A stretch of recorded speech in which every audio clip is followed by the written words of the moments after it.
जय जय शंकर हर हर शंकर जय जय शंकर हर हर शंकर जय जय शंकर हर हर शंकर जय जय शंकर. பக்தி தெய்வத்தின் குரல் 4ஆம் பாகம். வண்டு ஸ்தோத்திரம். மனம் சரியாக. மனசை சரியாக ஆக்கிக் கொண்டால் ஒழிய எவனும் சௌக்கியமாயிருக்க முடியாது என்பதால் அப்படி பண்ணிக்கொள்வதற்கான பிரார்த்தனையோடு ஆச்சாரியால் ஷட்பதி ஸ்தோத்திரத்தை ஆரம்பிக்கிறார். வெளி சௌகரியங்கள் எத்தனை இருந்தாலும் மனஸ் நல்லபடியாக இருந்தால்தான் பிரயோஜனம் உண்டு. இல்லாவிட்டால் துக்கம்தான், அழுகைதான், பயமும் சஞ்சலமும் தான். வெளி சௌகரியங்கள் எதுவுமே இல்லாவிட்டாலும் கூட மனஸ் மட்டும் இருக்க வேண்டிய மாதிரி இருந்து விட்டதோ, அப்போது ஒரு கஷ்டமும் தெரியாது. இன்பமே என்னாலும் துன்பம் இல்லை என்று அப்பர் சுவாமிகள் சொன்ன மாதிரி சதானந்தமாக இருந்து கொண்டிருக்க முடியும். மனஸ் நல்லபடியாக இருப்பது என்றால் என்ன? எப்போது பார்த்தாலும் அது வேண்டும், இது வேண்டும், இப்போது இருக்கிற சௌகரியங்கள் போதாது, பொருள் பதவி பேர் வேண்டும் என்று ஓயாமல் எதற்காவது மனஸ் ஆசைப்பட்டு கொண்டே இருக்கிறது. அதாவது எப்போதும் அதிருப்தியிலேயே இருந்து கொண்டிருக்கிறது. வேண்டியது கிடைத்துவிட்டது என்றாலும் திருப்தியாக நிறைந்திருக்க அதற்கு தெரிகிறதோ? இல்லை. இன்னும் ஏதாவது தேவையை சிருஷ்டி பண்ணி கொண்டு அதற்காக அலையத்தான் செய்கிறது. இப்படி இல்லாமல் மனஸ் திருப்தியாக நிறைந்து இருந்துவிட்டால் அப்போதுதான் சரியாக இருக்கிறது என்று அர்த்தம். ஆசை, அதனால் வருகிற அதிருப்தி, துவேஷம், போட்டி, பொறாமை, துக்கம் இவை உள்ளவரை எத்தனை கோடீஸ்வரனானாலும் மகா பண்டிதனானாலும் ஒருத்தனுக்கு சாந்தியும் இல்லை, சௌக்கியமும் இல்லை. சாந்தமு லேது சௌக்கியமு லேது என்று தியாகையர் வாழும் அசாந்திய குத சுகம் என்று. பின் குறிப்பு: கீதை 2வது அத்தியாயம் 66வது ஸ்லோகம். சாந்தி இல்லாதவனுக்கு சுகம் எங்கனம் என்று கிருஷ்ண பரமாத்மாவும் சொன்ன மாதிரிதான். கிருஷ்ணர் சொன்னதை நினைத்து கொண்டேதான் தியாகையர்வாள் இப்படி பாடியிருக்கிறார் என்று தோன்றுகிறது. மன நிறைவினால் ஏற்படும் நிம்மதி இல்லாமல் நிஜமான சௌக்கியம் என்பது இல்லவே இல்லை என்று அந்த 2 பேரும் சொல்கிறார்கள். வெளியிலே பார்ப்பதற்கு ஒரு குடம் அழகாக இருக்கிறது. ஆனாலும் அதற்கு அடியிலே 4 சின்ன ஓட்டை இருந்து விட்டால் உள்ளே அமிர்தத்தை பிடித்து வைத்திருந்தால் கூட எல்லாம் ஒழுகித்தானே போகும். அந்த மாதிரி தான் வெளிப்பார்வைக்கு நாம் ரொம்ப சரியாக இருக்கிற மாதிரி தோன்றலாம். பணம், படிப்பு, மற்ற லௌகிகமான சந்தோஷங்கள் நமக்கு எதேஷ்டமாக இருக்கலாம். ஆனாலும் அதிருப்தி, கோபம், பொறாமை, அழுகை மாதிரியான 4 பொத்தல் நமக்குள் கண்ணுக்கு தெரியாமல் இருந்துவிட்டால் ஆனந்தம் என்கிற அமிர்தத்தை நமக்குள் பிடித்து வைத்து காப்பாற்றிக் கொள்ள முடியாது.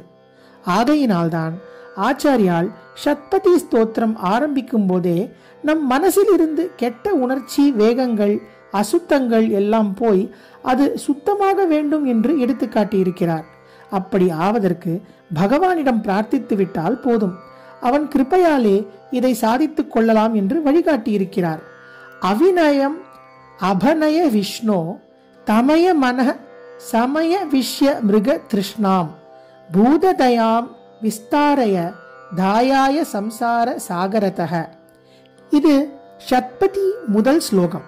முதலில் அவிநயம் அபநய என்று ஆரம்பிக்கிறது. வினயம் என்ற வார்த்தை எல்லோருக்கும் தெரிந்திருக்கும். அதற்கு முன்னாடி ஆ என்று சேர்த்தால் வினயத்துக்கு ஆப்போசிட், அதாவது எதிர்மறை என்று அர்த்தம். வினயம் என்றால் பணிவாக, அடக்கமாக இருப்பது. அவிநயம் என்பது திமிராக, மரியாதை இல்லாமல் இருப்பது. அபநய என்றால் போக்குவாயாக என்று அர்த்தம். உபநயனம் என்று ஒரு வார்த்தை சொல்கிறோம். உப அருகில், நயனம் கொண்டு வருவது. ஒரு பையனுக்கு பூணல் போட்டு குருகுல வாசம் பண்ணுவதற்காக ஆச்சாரியரின் பக்கத்தில் கொண்டு விடுவது என்று அர்த்தம். ஒன்றிடம் இன்னொன்றை கொண்டு சேர்ப்பது உபநயனம். அதற்கு ஆப்போசிட், எதிர்மறைதான் அபநயனம். அதாவது ஒன்றிடம் இருப்பதை அதிலிருந்து பிரித்து தள்ளி விடுவது அபநயனம்.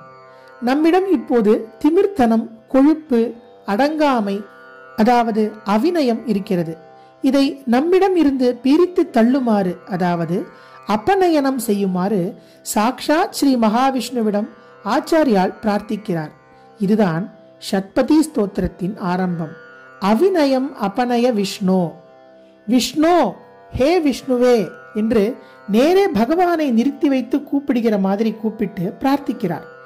ஜனங்களுக்கு இருக்கிற தோஷங்களை போக்கடி என்று அவர் ஜனங்களை தம்மிடமிருந்து வேறையாக பிரித்து வைத்து அவர்களுக்காக அவர்களுடைய பிஹாஃபில் வேண்டிக் கொள்ளவில்லை. நம்முடைய தோஷங்கள் எல்லாம் தம்மிடமே இருக்கிற மாதிரி பாவித்து தம் ஈஸ்வரத்துவத்தை குறைத்து கொண்டு தமக்காகவே வேண்டிக் கொள்கிற மாதிரி பிரார்த்திக்கிறார்.